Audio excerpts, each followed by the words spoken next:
ধরতেই পারছে না, ওর থেকে অনেক জোরে দৌড়চ্ছে। ও বাবা, তাই তো, আমি তো ভুলেই গেছিলাম, আমাকে তো আরো অনেক কিছু জোগাড় করতে হবে। চলো চলো, মুরগি ধরতে হবে তো, ঠাকুমা বলেছে সবকিছু রেডি করে রাখতে। ও মা, আমি তো একদম ভুলে গেছি। চলো চলো, আমরা মুরগি ধরে নিই।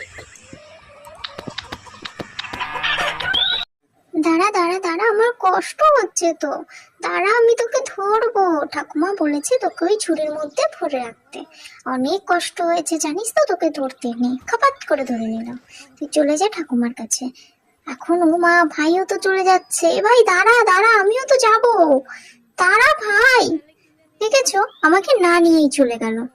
কিরকম ছেলে, খুব দুষ্টু ও, জানো তো, সবসময় ঝগড়া করে আমার সাথে। এখন আমি ওর পিছন পিছনই যাব। ও ঠিক আমার আগে গিয়ে মাছটা ধরবে, নিজের নাম কামাবে। আমি যে এত কষ্ট করে মুরগি ধরলাম তার কোনো দামই থাকবে না।